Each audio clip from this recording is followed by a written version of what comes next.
그리고 그 과정들도 우리가 어디서도 볼 수 없지만 분명한 것은 그가 이 마가복음을 기록하기까지 그만큼의 신앙 성장이 있었다. 그러나 자신의 실패한 경험을 바탕으로 해서 이러한 실패한 우리를 구원하시러 오신 분이 바로 예수 그리스도시고 그분은 마가복음에서는 섬기러 오신 분이다라는 것을 우리에게 가르쳐 주고자 하는 것입니다. 이 마가복음에 있는 이 그림 한번 같이 볼까요? 잘 보이시나요? 그림? 뒤에 계신 분들은 잘 안 보이실 것 같은데 지금 이게 어떤 상황인 것 같으세요? 그림?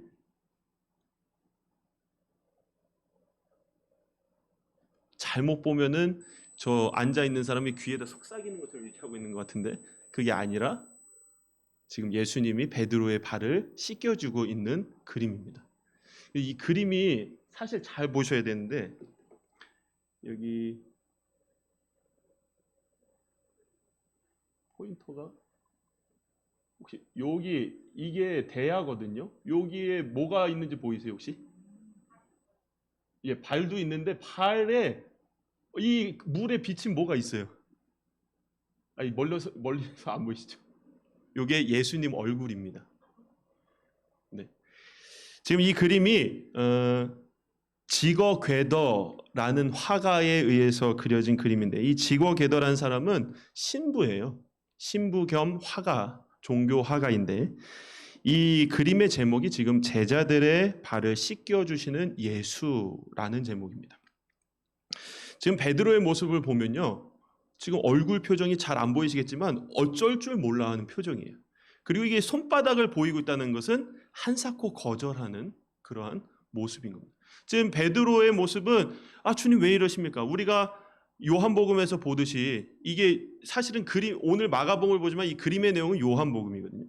이 요한복음에 보듯이 베드로가 주님 안 씻겠습니다. 왜 그러십니까? 왜 종의 모습을 하고 저희들의 발을 씻기시는 겁니까? 이제 한사코 거절하는데 지금 예수님은 어깨에 지금 수건을 두르시고 무릎 꿇고 지금 두 발도 보이시죠?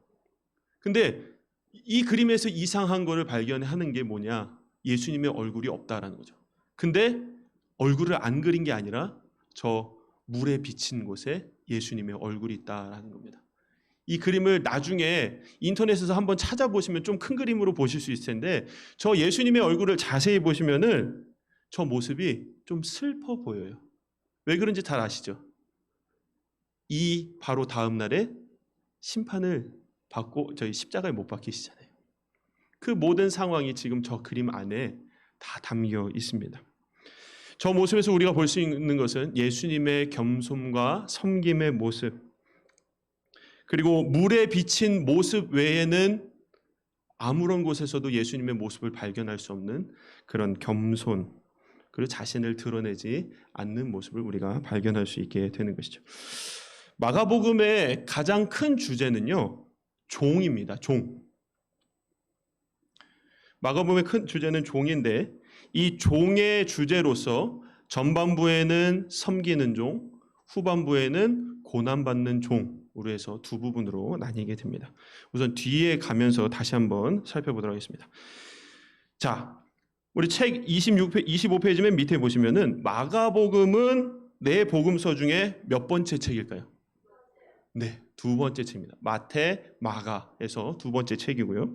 그리고 신약 성경 줄거리를 전해준다라는 것은 역사서라는 겁니다. 여기 여러분들 혹시 책이 마태, 마가, 누가, 요한, 사도행전까지 있는데 이게 뭐로 묶으신지 혹시 알고 계셨어요? 여기에 보면은 역사서라고 되어 있거든요. 네, 모르셨죠? 네. 자, 그래서 신약 성경의 줄거리를 전해주는 책으로서 역사서로서 몇 번째 책일까요? 역시나 두 번째 책입니다. 뒤로 넘기시면요. 저자에 대한 소개가 나와 있습니다. 자, 이 마가복음이 저자가 누구냐? 항상 이 신약 성경 정경을 채택할 때에 예전에 그 공의회 때에 정경을 채택할 때 이 성경의 저자가 누구냐라는 의논이 참 많이 있었습니다. 확실하게 누가 썼다라고 해서 저자가 밝혀져 있는 것은 사실 물을 필요가 없지만 이 마태, 마가, 누가 복음 같은 경우는 이 성경을 봤을 때에 저자가 불분명하단 말이죠. 그러나 신약 시대 초대 교회 그 초기 교회사의 때는 사람들이 그냥 다 인정을 했다라는 거죠. 마태복음이나 마가복음이나 누가복음이나 요한복음 이 사복음서는 다 그들이 써서 이름이 그렇게 붙여진 것입니다. 사실은 이 마태, 마가, 누가, 요한복음의 책 이름이 마가복음, 마태복음, 누가복음, 요한복음이 아닌 거예요. 원래 각자의 책의 이름이 있단 말이죠. 책의 이름이 보통 뭘까요? 그 1장 1절 첫 부분 구절이 책의 제목입니다. 근데 이 초기 교회사 때는 이 마가 요한이라는 사람이 마가복음을 쓴 것이 확실하다. 공공연히 다들 알고 있었던 사실이었다라는 겁니다. 이 초기 교회사 때에 두 명의 인물이 있어요. 첫 번째 인물은 파피아스라는 인물인데요. 이 사람은 주후 120년경에 히에라폴리스의 주교였습니다. 이 사람이 쓴 책에 보면요, 이렇게 기록이 되어 있습니다. 사도 요한이 마가가 베드로의 말들을 기록했다라고 기록을 하고 있습니다. 우리가 좀 이따가 이 27페이지 맨 위에 있는 B번에 보면요, 여기도 알렉산드리아의 클레멘트라는 사람이 지금 베드로를 존경하는 청중의 요청에 따라 이 복음서를 썼다라고 하는데, 이 배경을 좀 알아야 이 말이 이해가 되는 것이죠. 당시에 베드로가 죽기 전에, 순교하기 전에 베드로가 잠시 감옥에 다시 갇히게 되는데, 이 사도행전 앞부분 감옥 갇힌 거 말고 그 이후에 죽기 직전에 또 감옥에 갇히게 되는데, 그때 누구랑 감옥에 같이 있었냐면은 바로 이 마가랑 감옥에 같이 있었던 겁니다. 같이 있으면서 마가가 자기의 생각을 얘기했겠죠. 무슨 생각이요? 이 복음서를 좀 써야 되겠다. 내가 책 한 권을 좀 써야 되겠다. 베드로로부터 감옥에 같이 있으면서 들었던 이 얘기 저 얘기들을 이제 쓰게 된 것이 마가복음이 된 것이죠. 자, 그리고 저스틴 마터라는 사람이 있습니다. 저스틴 마터는 이 사람도 역시나 교부 교부 중에 한 사람인데, 이 저스틴 마터라는 것이 이 사람의 이름이 아니에요. 이 저스틴, 이것이 헬라어적으로 보면은 유스티누스, 라틴어로 유스티누스란 이름인데, 마터는 순교자란 뜻입니다. 그러니까 정확한 이 사람의 이름의 명칭은 순교자 유스티누스, 순교자 저스틴이란 사람인 겁니다. 이 사람이 이렇게 얘기를 했어요. 마가복음은 베드로의 회고록이다. 지금 이 시대에 1세기경, 2세기경의 이 교부들이 다 똑같은 말을 하고 있는 거예요. 왜? 마지막을 베드로와 마가가 함께 했기 때문에. 그래서 이 마가복음이 베드로로부터 나왔다라는 것을 공공연하게 알고 있었다라는 겁니다. 그 외에 초대교회 교부들, 이레니우스, 알렉산드리아의 클렌트가 아니라 클레멘트입니다. 거기 고치시면 좋겠어요. 책에 클렌트라고 되어 있는데 클레멘트, 이 클레멘트는 성경에 유일하게 나와 있는 교부 중에 한 사람이에요. 빌립보서 4장 3절에 보시면은 글레멘드라고 나와 있는데, 이 글레멘드라는 사람이 클레멘트입니다. 아무튼 이 클레멘트 그리고 오리겐이라는 사람까지 이 교부들이 마가복음은 확실히 마가의 책이다라고, 유일한 증거다라고 얘기를 해주고 있습니다. 자, 성경에 등장하는 마가와 관련된 인물들이 있는데요. 1번 사도행전 12장 12절에 지금 이 상황이 어떤 상황이냐면요, 베드로가 처음 감옥에 갇혔을 때 상황이에요. 그 솔로몬 행각에서 말씀을 전하고 수천 명의 사람이 회심하고, 그 이후에 이 베드로가 대표성을 가지고 이제 감옥에 갇히게 되는 거죠. 근데 이 감옥에 갇혔을 때 그 다른 그리스도인들이 아무것도 안 한 게 아니라 이 베드로가 제발 나오게 해달라고 모여서 기도했습니다. 그 모였던 장소가 바로 여긴 거예요. 어머니 마리아의 큰 12장 12절, 사도행전 12장 12절을 제가 한번 읽어보도록 하겠습니다.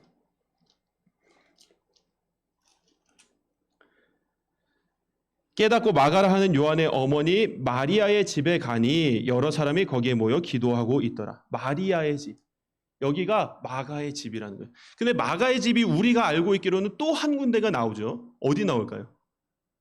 사도행전 초반에 2장쯤에 거기서 120명의 성도들이 오실 보혜사를 기다리며 기도했던 그곳이 바로 저 마가의 집입니다. 마가의 집에 대한 얘기가 참 많지만 그 120명이 다 들어갈 정도면 엄청 큰 저택이었고 당시에 그 정도의 집 사이즈면은 잘 살았겠거니 또 그렇게 추측을 해볼 수가 있는 것이죠. 그리고 마가 하면 꼭 나오는 사람이 있습니다. 바로 바나바죠. 우리가 이 사도행전에서 전도 여행을 통해서 바나바의 생질 마가라고 소개가 되는데 이 생질이란 뜻은 사촌이란 뜻입니다. 뭐 요즘은 잘 안 쓰는 말이긴 하지만 바나바의 사촌 마가라는 인물이 있고요. 세 번째로 베드로, 아까도 얘기했지만 베드로랑은 참 깊은 관계가 있습니다. 물론 사도 바울과도 깊은 관계가 있지만 베드로와 먼저 깊은 관계를 맺었던 사람입니다. 그래서 베드로전서 5장 13절에서 마가를 이렇게 소개를 해요. 내 아들 마가. 이 소개가 언제 나오냐면요. 베드로전서 5장이면 끝장이거든요. 마지막 끝 인사에, 이게 서신이니까 편지니까 끝 인사에 쓰는데 끝 인사에 보통 누구의 이름이 들어간다라고 할 때는 어떤 경우냐? 자기와 함께 지금 있는 사람. 그래서 베드로전서도 이런 추측을 해볼 수가 있는 게 혹 마가가 대필하진 않았을까라는 추측도 해볼 수가 있는 겁니다. 왜 그러냐? 사도 바울이 쓴 에베소서나 빌레몬서 같은 경우도 대필을 했기 때문이에요. 사도 바울이 감옥에 갇혔을 때에 본인이 직접 서신을 쓸 형편이 안 돼서 자기가 불러주는 것을 대신 쓴 사람이 있다라는 거죠. 그 대신 쓴 사람이 어디 나오냐? 맨 마지막 끝인사에 나와 함께한 누구라는 이러한 소개로 나오게 된다는 거죠. 그래서 베드로가 내 아들 마가라고 소개한 것을 보면 아마 같이 있는 상황이었고 더 나아가 혹시나 베드로 전서를 대필하지 않았을까 또 이렇게 추측을 해볼 수가 있다라는 것입니다. 그리고 바나바는요, 4번 보시면 사울이 예루살렘에서 안디옥으로 들어갈 때 이 전도 여행에 함께 했습니다. 1차 전도 여행 때 바나바의 요청으로 인해서 이 마가를 함께 합니다. 그러나 우리가 알고 있듯이 마가가 도중 하차하는 거죠. 아무래도 배 타고 구브로로 가는데 이 배길이 뭐 처음일 수도 있고요. 여러 이유가 있을 겁니다. 근데 그 전도 여행이 참 쉽지가 않은데 거기에 마음이 좌절돼서 이제 돌아오게 되는 거죠. 그런데 2차 전도 여행이 있기까지 그 기간 동안 1년여 가까운 기간 동안 마가가 조금 회개한 것 같습니다. 그래서 다시 한번 나를 데려가 달라 바나바를 통해서 부탁을 해요. 그러나 여기서 바나바와 바울이 다투게 되죠. 마가 때문에. 사도행전 15장 36절 이후에 있는 말씀입니다. 그래서 바울이랑 바나바랑 거기서 전도팀이 찢어지게 돼요. 바울은 실라와 바나바는 마가와 해서 다른 곳으로 전도 여행을 개척해서 가게 되는 것입니다.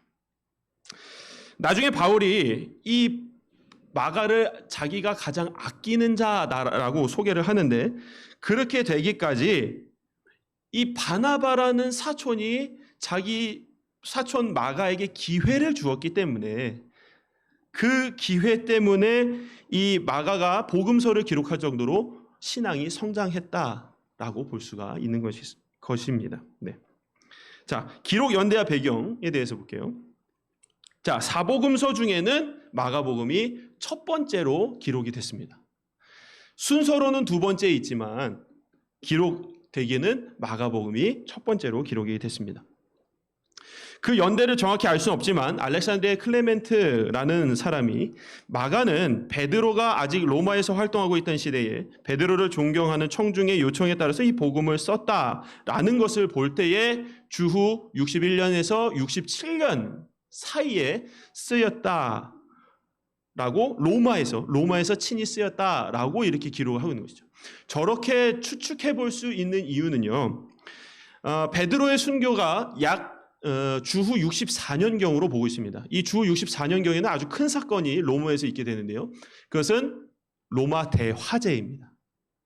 이건 역사적인 기록에도 세계 역사 기록에도 남아있는 건데 이 로마의 대화재가 일어났을 때 당시에 황제가 누구였냐면 네로 황제예요. 네로 하면 누구 생각나세요? 최양락이 생각나죠. 제가 옛날 코미디를 참 좋아해서 자, 이 네로라는 황제가 이 대화재가 났을 때 민심이 어디로 쏠립니까? 보통 지도자한테 쏠리잖아요. 지도자가 정치를 잘못해서, 아니면은 지도자가 섬기는 신이 약해서, 뭐 여러 이유가 나올 수 있겠죠. 근데 자기한테 쏠리는 이 관심을 분산시켜 버려야 했던 거예요. 그게 누구였느냐? 바로 그리스도인들인 거죠. 그래서 이런 소문을 퍼뜨린 거예요. 그리스도인들이, 예수를 믿는 그리스도인들이 불을 질렀다. 근데 그게 삽시간에 퍼지면서 다 로마인들은 그렇게 알고 있는 거예요. 그래서 그때부터 이 그리스도인, 로마에 살고 있는 그리스도인들의 핍박이 시작이 되는 거죠. 우리가 잘 알고 있는 쿼바디스라는 영화 혹시 기억하시나요? 쿼바디스가 그런 뜻이에요. 어디로 가는가. 그래서 쿼바디스 도미네, 이게 라틴어인데 쿼바디스 도미네 하면 주여 어디로 가시나이까 라는 뜻입니다. 당시에 로마의 콜로세움에서 뭐 그 경기장이잖아요. 근데 거기다가 유대인들, 그리스도인들 풀어놓고 사자밥이 되게 하고, 거기다 물 가득 채워놓고, 거기서 뭐 식인 물고기들 풀어놓고 막 그리스도인들 빠져 죽게 하고 먹히게 하고, 그런 일들이 다 이 대화재 때문에 있었던 일인 겁니다. 아무튼 베드로의 순교인 이 64년경을 기준으로 해서 앞으로 3년 뒤로 3년 해서 한 61년에서 67년 사이에 이 마가복음이 기록됐을 것이다 라고 추측을 해보게 되는 것입니다. 그래서 이것이 로마에서 기록되어졌는데, 그래서 그 저자가 누구냐? 로마인이라는 거예요. 여기서 한번 복습 한번 해볼까요? 마태복음의 저자 누구였죠? 제가 물을 마실 시간을 주시는군요. 마태복음의 독자, 저자가 아니라 마태복음의 독자가 누굴까요? 유대인이잖아요. 그래서 유대인이라서 뭘 강조한다 그랬어요? 예수님의 왕되심, 메시아 되심을 강조한다 그랬잖아요. 근데 지금 이 마가복음은 로마인, 이 이방인을 대상으로 썼단 말이죠. 그렇기 때문에 마가가 생각하기에 이 이방인한테는 무의미할 내용들은 싹 다 뺀 거예요. 무엇을 뺐느냐? 먼저 예수님의 계보를 뺐습니다. 마태복음과 마가복음에는 예수님의 계보가 기록되어 있어요. 마태복음은 1장에 순 계보, 그러니까 위에서 아래로 내려오는 계보로 쓰여졌고요. 아브라함부터 예수님 때까지죠. 그리고 누가복음은 3장에 계보가 기록되어 있는데 역계보예요. 예수님으로부터 해서 아담까지 올라가요. 근데 마태나 누가는 이렇게 계보가 적혀 있는데 마가는 계보를 기록할 필요가 없죠. 이방인들은 예수님의 계보에 대한 관심이 없거든요. 그래서 계보를 적지 않았습니다. 또 무엇을 안 적었냐? 성취된 예언에 대해서 안 적었습니다. 성취가 되었다. 구약에 말하는 그리스도가 바로 예수다. 라는 이 성취의 내용을 적지 않았던 거예요. 그렇기 때문에 마태복음에서는 구약 인용이 130번이 있었다면은 마가복음에서는 손으로 꼽을 정도의 인용밖에 없었다라는 것입니다. 그리고 율법이나 유대 관습, 뭐 장로의 전통, 이런 것들은 다 기록이 안 돼 있어요. 왜? 이방인들한테는 필요가 없는 거니까요. 자, 그리고 마가복음은 아람어를 번역을 했습니다. 마가복음에 보면은 아람어 표현이 되게 많이 나와요. 또한 전체가 헬라어로 쓰여지만 몇몇 단어는 이 로마인들 대상으로 해서 그들이 익히 알고 있는 라틴어로 번역을 한 것들이 있습니다. 그래서 그 구절을 보시면은 마태복음인 것처럼 마라고 써있는데 마가복음입니다. 책에 보시면은 막으로 고쳐놓으세요. 기억 받침 하나 더 넣으시면 될 것 같습니다. 그래서 마가복음에 보면은 3장 17절에는 보아너게, 제자들을 소개할 때 제자 중에 보아너게라는 것이 있는데 보아너게가 아람어입니다. 그리고 5장 41절에는 우리가 방금 찬양했던 달리다굼, 원래 달리다 쿰이 일어나라거든요. 달리다 쿰 있고, 그 다음에 7장 34절에는 에바다, 열려라 라는 뜻이 있고요.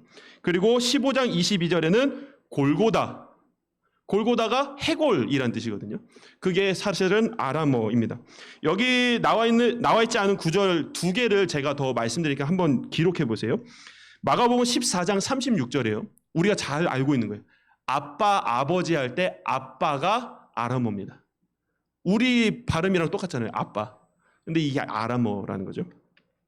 그리고 마가복음 15장 34절 예수님 십자가 박혔을 때 가상 7원 중에 하나입니다. 엘리 엘리 라마 사박다니. 예, 이것도 아람어입니다. 그리고 라틴어 여러 가지가 있는데 뭐 다른 거는 번역이 돼서 나와 있어서 그렇고 라틴어가 그대로 들어간 게 있습니다. 12장 42절에 고드란트라는 라틴어가 있고요. 그리고 15장 15절 16절 그 사이에는 브라이도리온, 예수님이 채찍질 맞고 그런 데가 브라이도리온 광장이거든요. 그 브라이도리온 이것이 라틴어로 번역이 됐습니다. 자, 특징으로 넘어가겠습니다. 자, 사복음서 중에 가장 짧고 간단하며 서론이 짧다. 짧고 간단하다라는 것은 사복음서를 비교했을 때 기준입니다. 마가복음만 봤을 때는 절대로 짧지 않아요. 그러나 사복음서 기준으로 비교해 봤을 때 짧다라는 거죠. 무엇을 보고 짧다라고 얘기하느냐? 사복음서가 공통된 이야기들이 있다란 말이죠. 마태복음이나 마가복음이나 누가복음이나 각각이 갖고 있는 특수한 이야기 말고 두 복음서가 같이 있거나 아니면 세 복음서가 같이 다루고 있는 공통된 사건이 있는데 공통된 사건을 기록할 때 마태나 누가보다 마가복음이 짧게 기록을 했다라는 거예요. 그러니까 이방인들에게 전하기 위해서 군말을 다 빼버린 거죠. 핵심적인 것만 전하기 위해서 짧게 쓴 겁니다. 그리고 서론이 짧다라는 것은 진짜 짧습니다. 1장 1절만 서론이고 1장 2절부터는 본론으로 들어갑니다. 진짜 짧죠. 자, 그리고 마가복음은 행동의 책입니다. 마가복음에 보면은 곧, 즉시라는 단어가 무려 41번이나 나옵니다. 거기 밑에 있는 성경 구절 제가 한번 읽을게요. 성령이 곧 예수를 광야로 몰아낸지라. 곧, 즉시 이런 말을 잘 썼어요. 그리고 마가복음은 역사적 현재 시제를 151번이나 사용을 하고 있습니다. 여기서 말하는 역사적 현재 시제는 뭐냐? 과거로부터 지금까지 계속해왔던 행동인데 멈춘 것이 아니라 여지껏 계속 진행되어지고 있는 상황을 보여주고 있는 거예요. 그러니까 행동하고 있는 거죠. 멈춘 게 아니라 현재에 와서 끝난 것이 아니라 현재에 왔는데도 불구하고 계속해서 진행되어지는 상황으로 성경을 기록하고 있다라는 겁니다.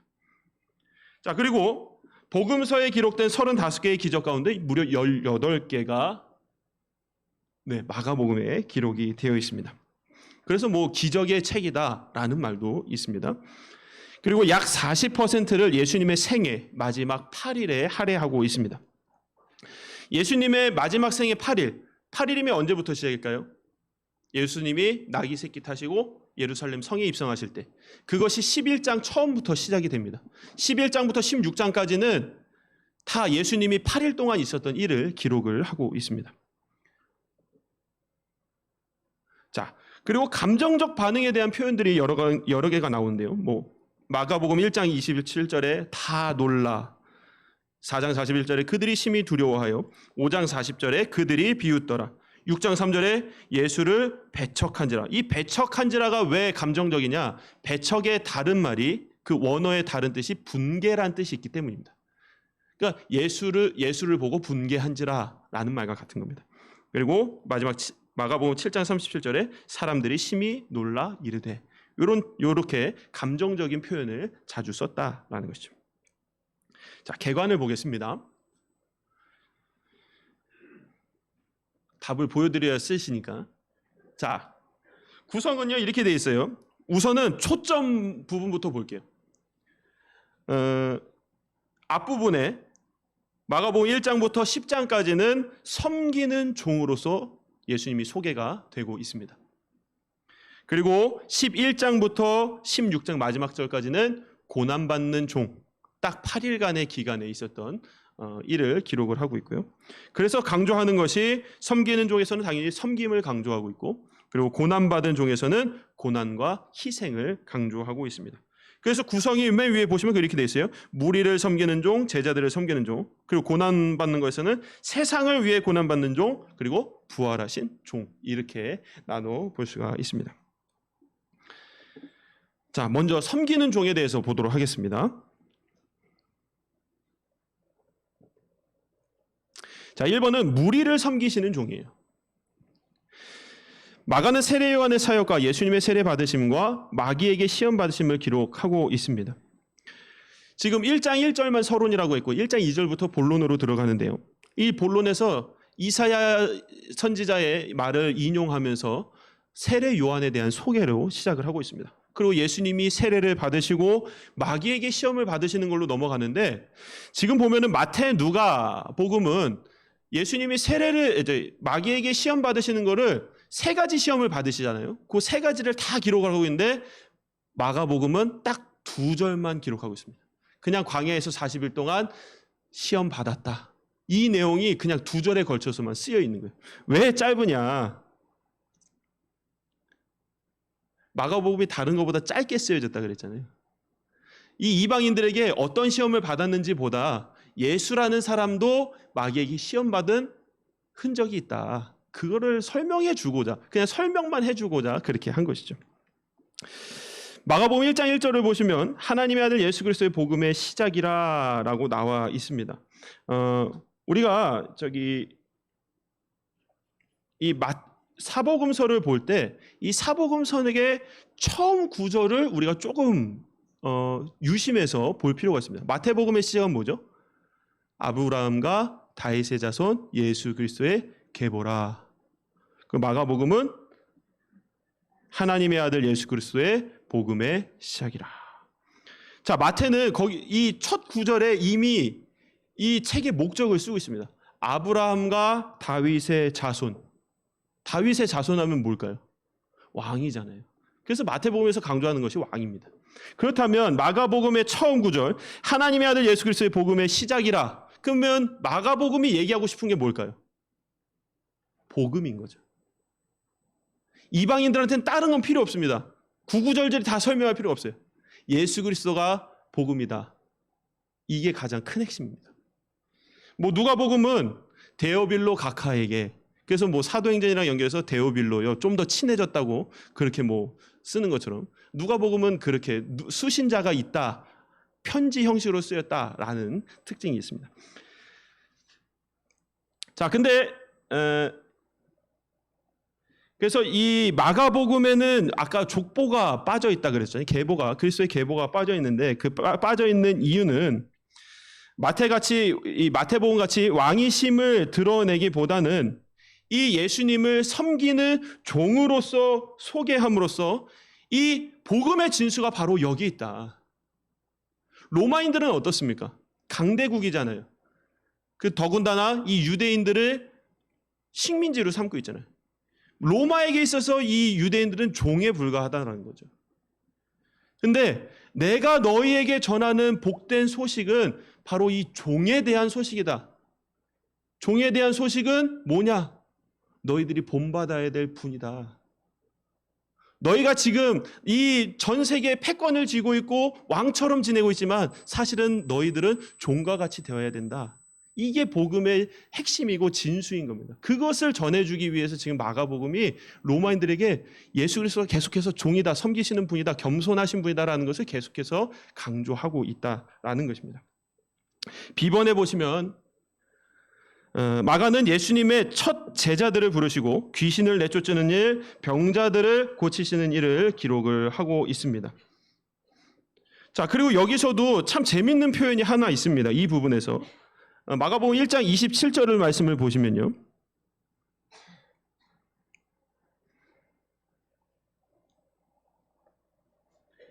다 놀라 서로 물어 이르되 이는 어찌미냐 권위 있는 새 교훈이로다. 더러운 귀신들에게 명한즉 순종하는도다 하더라. 지금 귀신을 내쫓는 일에 있어서 주변 사람들이 하고 있는 평가예요. 근데 뭐라고 평가하고 있어요? 권위 있는 새 교훈이다. 이게 마가의 재미있는 표현이에요. 복음을 뭐라고 표현하고 있습니까? 권위 있는 새 교훈이다. 복음은 이 마가복음을 로마인들에게 들이밀면서 이거 너희들이 여태까지 한 번도 본 적 없는 이야기야. 권위 있는 새 교훈이다. 마치 선물 같지 않습니까? 너희들이 한 번도 들어보지 못한 것을 내가 들려준다. 복음이 바로 그런 거거든요. 제가 오늘 새벽 말씀이었는데 새 마음, 청소년부 소리 되었군요. 새 마음, 항상 하나님의 말씀을 볼 때 새롭게, 아는 말씀이지만 익숙하지만 그 말씀이 새롭게 항상 우리에게 다가와야 되는 권위 있는 새 교훈.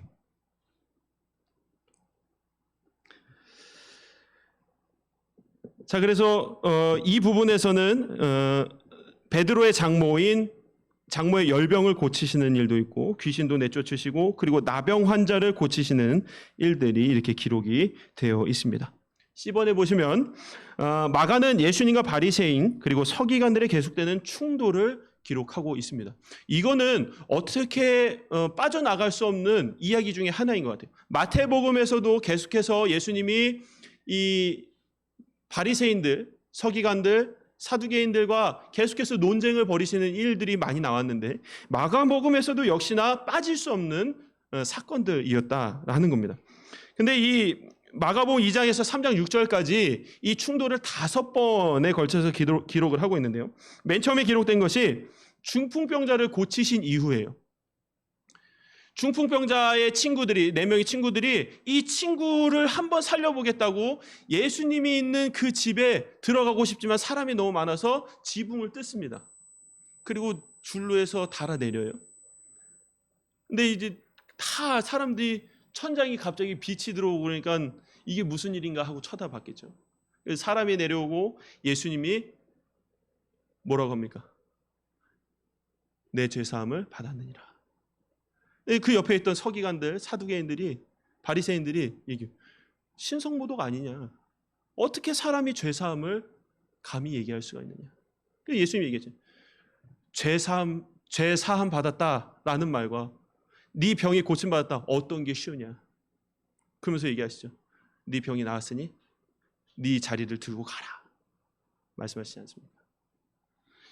계속해서 이 권위 논쟁도 있지만 이 예수님이 가지신 이 복음에 대항하는 사두개인들과 바리새인들에 대한 논쟁이 계속해서 있다라는 거죠. 그 논쟁의 핵심은 죄 사함이었다라는 거예요.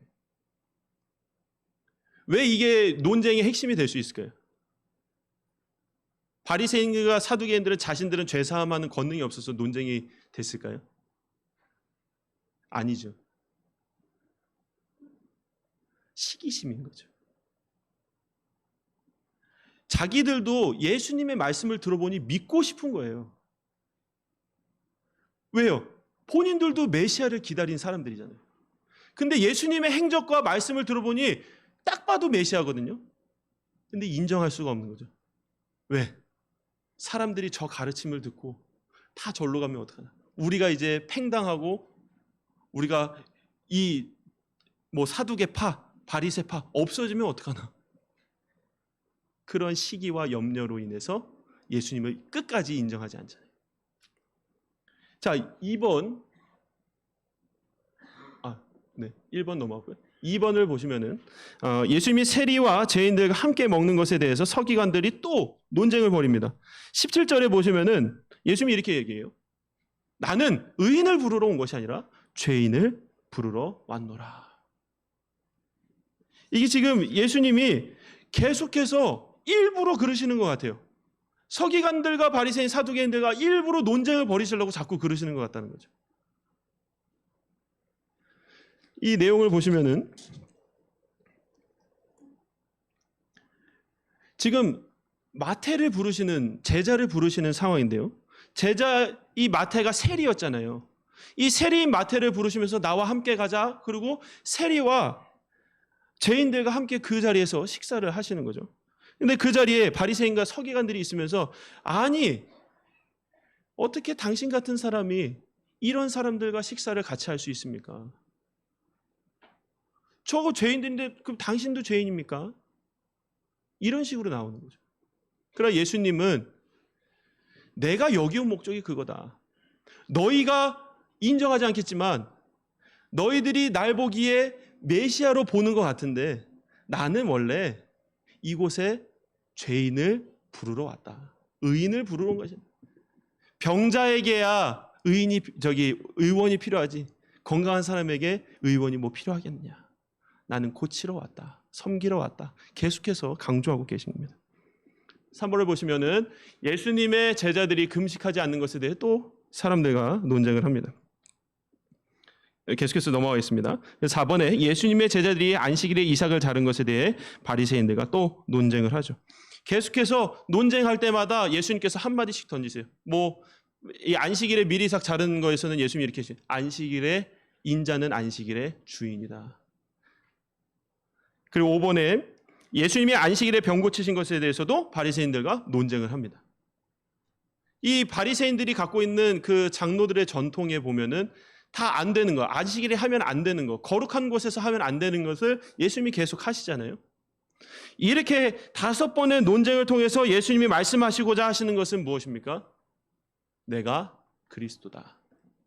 너희들이 인정하고 싶으면서도 인정하지 않는 것, 그것이 바로 나다라는 것을 예수님께서 계속해서 이 논쟁을 통해서 알려주고 계신 겁니다. D번을 보겠습니다. 자, 마가는 예수님이 12제자를 세우시는 일과 성령 모독죄와 하나님의 뜻을 행하는 일의 중요성을 강조하시는 것을 기록하고 있습니다. 마가복음 3장 7절부터 35절에 대한 내용입니다. 특히나 성령 모독죄, 그 빈칸에 있는 성령 모독죄에 대해서 좀 말씀을 드리려고 해요. 자, 3장 23절부터 27절까지 말씀을 한번 같이 읽어보도록 하겠습니다. 예수님께서 하시는 말씀인데 3장 23절부터 27절 말씀 한 목소리로 천천히 읽어보도록 하겠습니다.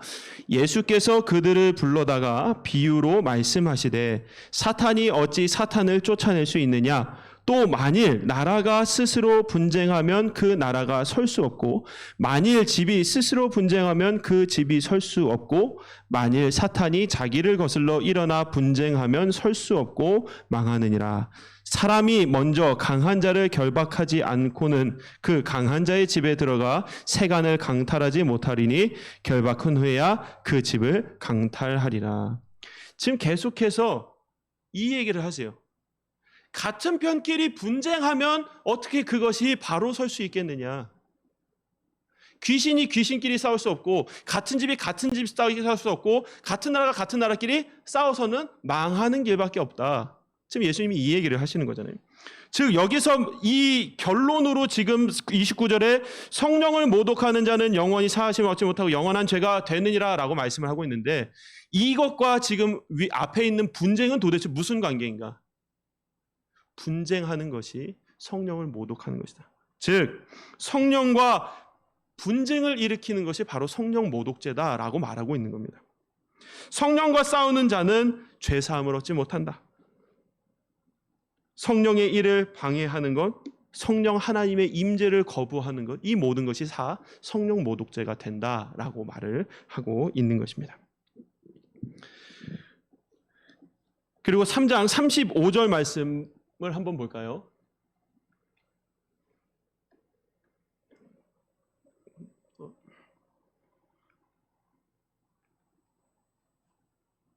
네, 저 맨 밑에 있는 거 읽겠습니다. 누구든지 하나님의 뜻대로 행하는 자가 내 형제요, 자매요, 어머니라. 여기에는 아주 중요한 신학적 주제가 있죠. 구원에 대한 구원의 서정, 구원의 과정 중에 하나인 양자됨이 바로 여기서 볼 수가 있는 겁니다. 우리가 양자된 자로서 주님과 형제가 되기 위해서는 하나님의 뜻대로 행해야 하며 우리 성도끼리 형제가 되기 위해서도 하나님의 뜻 안에서 함께 행해야 한다. 우리의 가족이 우리의 피부치나 우리의 같은 집안에서 사는 것이 그것도 가족이겠지만 하나님 나라 안에서의 가족은 하나님의 뜻 안에서 같이 함께 행하는 자가 바로 형제요, 자매요, 어머니다. 라고 예수님께서 이러한 말씀을 하고 있는 겁니다. 지금 우리가 수유중앙교회로 모여서 하나님의 뜻 안에서 같은 곳을 바라보고 가고 있는 여러분 모두가 주 안에서 한 형제요, 자매요, 부모가 되는 것입니다. 아멘. 네. 자, 2번으로 넘어가겠습니다. 마가는 예수님이 비유로 말씀하시는 것을 비유로 말씀을 가르치는 것을 기록하고 있습니다. 마가복음 4장의 내용인데요. 여기서는 세 가지 비유가 나오고 있습니다. 씨 뿌리는 자의 비유, 그리고 자라는 씨의 비유, 그리고 겨자씨의 비유가 있습니다. 근데 이 비유마다 조금 강조하는 것이 들을 귀 있는 자는 들으라 라는 것이죠. 특히나 이 4장 34절에 보시면요. 이렇게 마가가 기록하고 있습니다. 33절부터 한번 보겠습니다. 예수께서 이러한 많은 비유로 그들이 알아들을 수 있는 대로 말씀을 가르치시되 비유가 아니면 말씀하지 아니하시고 다만 혼자 계실 때에, 여기가 중요합니다, 그 제자들에게 모든 것을 해석하시니라. 뭔가 이상하지 않으세요? 자기를 따라다니는 다른 사람들에게는 비유로만 말씀하셨는데 이것을 해석하는 건 누구에게만 하고 있습니까? 제자들에게만 하고 있어요. 다른 사람들에게는 해석을 얘기해 주지 않았어요. 그러면서 들을 게 있는 자는 들으라. 이게 따라다니던 사람들이 얼마나 벙찌겠습니까? 아니, 저건 무슨 말이지?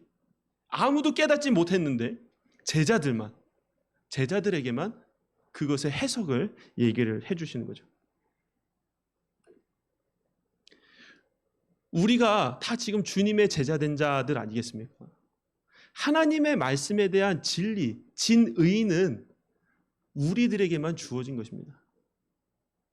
여러분들이 말씀을 읽으실 때마다 이 말씀에 진리가 깨달아지셔야만 하는 거예요.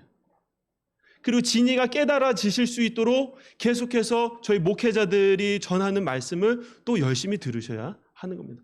하나님은 우리에게 들을 귀를 주셨고 그리고 볼 수 있는 눈을 허락하셨습니다. 제가 오늘 새벽에도 말씀드렸는데 들을 귀 있는 것으로 하나님의 음성을 듣고 볼 수 있는 눈으로 하나님의 나라를 볼 수 있으셔야 한다는 거예요.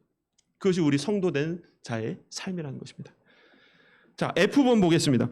마가는 예수님의 풍랑을 잠잠하게 하심을 기록하여 그분이 자연도 다스리시는 성자 하나님이심을 드러내고 있습니다. 이 지금 풍랑을 잠잠하게 하시는 사건 가운데 35절에 보시면, 4장 35절에 보시면은 그날 저물 때에 라고 그 시간을 기록을 하고 있습니다. 아니, 도대체 배를 타고 갈릴리 호수 바다로 나가는데 누가 밤에, 그것도 해가 더 저물고 해가 뜨고 있는 것도 아니고 해가 저무는 때에 누가 나가겠습니까? 예수님의 의도적인 행동이었다라는 거죠. 그러니까 풍랑이 이는 것도 다 예수님의 의도가 된 거예요. 이것을 통해서 예수님 제자들에게 보여주고자 이 자연도 다스리시는 하나님이다, 성자 하나님이다 라는 것을 깨닫게 해주시기 위함이었다라는 것이죠. G번 보시면 마가는 예수님이 소외된 자들을 회복시키는 것을 기록하고 있습니다. 1번에 귀신 들린 자의 정신을 온전하게 회복시키시죠. 그래서 19절에, 5장 19절에 보시면은 이 귀신 들렸다가 죽게 된 이 사람이 예수님을 따라다니겠다고 얘기를 하는 거예요. 근데 예수님이 허락하지 아니하시고, 19절입니다. 허락하지 아니하시고 그에게 이르시되 집으로 돌아가 주께서 내게 어떻게 큰 일을 행하사 너를 불쌍히 여기신 것을 내 가족에게 알리라 하시니. 이게 무엇이냐면요, 우리가 마가복음 1장 1절을 계속해서 머릿속에 생각하시고 이 말씀들을 보셔야 되는 거예요. 하나님의 아들 예수 그리스도의 복음의 시작이라. 지금 복음인 거예요. 내가 귀신이 쫓겨난 것이 예수 그리스도를 통한 복음의, 자신 스스로가 복음의 증거가 되는데, 예수님을 쫓아다니면 이 복음의 증거가 어떻겠습니까? 예수님과 쫓아다니면 아무 소용이 없는 거죠. 너가 스스로 복음의 증거가 되어 네 가족에게 예수 그리스도가 메시아인 것을 전해라. 이것이 예수님의 이 말씀의 취지였던 것입니다. 그리고 회당장 야이로의 딸을 살려주세요. 근데 이 회당장 야이로의 딸을 살려주시는 그 이야기 사이에 특이하게 이야기 사이에 이야기가 하나가 더 있는 거죠. 12해를 혈루증 앓는 여인이, 혈류증이라고 되어 있는데 혈루증입니다. 혈루. 이게 정확히는 자궁 적하 출혈이라는 거래요. 그러니까 자궁에서 피 나오는 것이 멈추지 않는 거죠. 그러니까 보통 생리 기간들이 있는데 한 달에 한 번씩 생리를 하잖아요, 여인들은. 근데 이것이 멈추지 않고 12해 동안, 12년 동안 계속 하고 있다는 거예요. 의사를 찾아가 봤지만 의사도 손쓸 방법이 없습니다. 이미 사람들은 공공연하게 알고 있어요. 저 여인은 혈루증 걸린 여인이다. 희망이 없어요.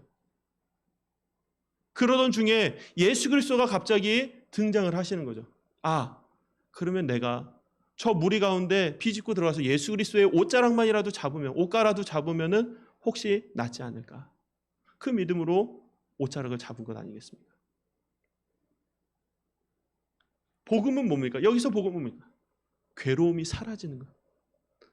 복음이 우리 안에 들어왔을 때 우리 마음의 괴로움, 이것이 사라지는 것이 바로 복음인 겁니다.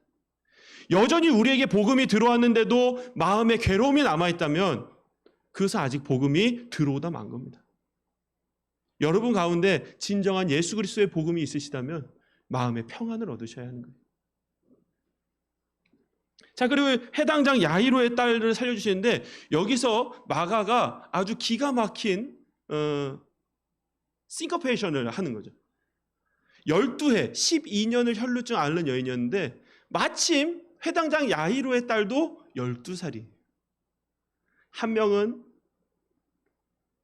몸의 괴로움, 12년 동안 앓았던 몸의 괴로움을 없애버렸다면 한 명은 그 인생 전체를 살려주는 거예요. 12년이라는 인생 전체가 죽음으로 끝날 수도 있었는데 죽은 것이 아니라 잔다. 달리다 쿰, 소녀여 일어나라. 살려주시잖아요. 지금 이게 다 복음의 수순들을 밟고 있는 겁니다. 예수님께서 가는 곳마다 이것이 복음이다. 예수님 입에서 나오는 것도 복음이지만 예수님의 행하신 모든 일도 사실 복음이거든요. 그 복음을 보여주고 계신 것이죠. 자, 우리 H까지만 하고 마치도록 하겠습니다. 자, H요. 마가는